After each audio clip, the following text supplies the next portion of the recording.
the farm is 142 acres with 110 acres of asparagus and 5 acres of hops at the moment, and we're going to eventually expand to 15. In the mid-60s, my grandpa started asparagus. Actually, my father took over that, and I took over from there, so we're a third generation.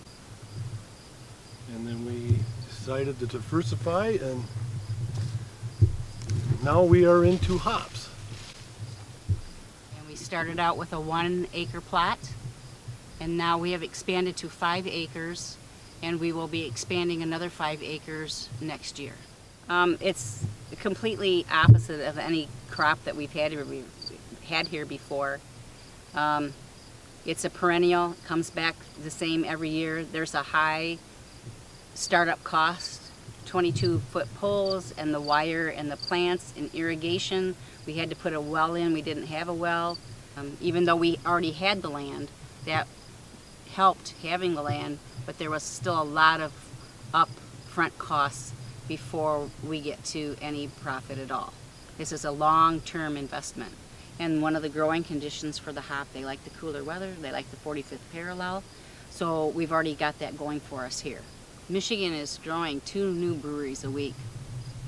And Michigan grown hops, the brewers seem to like that. They like the freshness, but it really is true. All the brewers that we speak to, that we deal with, like the idea of hops that are from Michigan. They're fresh, they haven't been in storage for years. That's all true. The local breweries here are excited to work with our product, and all the other growers in the area, their product also. Since it is a perennial plant, every year when you harvest, all these strings come down. So that means every spring, when these plants start to grow, you have to hand tie every one of the strings to that wire to connect to the ground. And then several weeks later, you have to then train those plants to go up the string. You know, the machine drags the clamps onto the bottom of the vine, brings it through the machine. It's like there's little fingers in there that strip off the cones, and it goes through all the cleaning process. So there's a big vacuum in there, it gets out all the leaves, and the vine goes out the end and gets chopped up, and the cones go up the elevator to the dryer.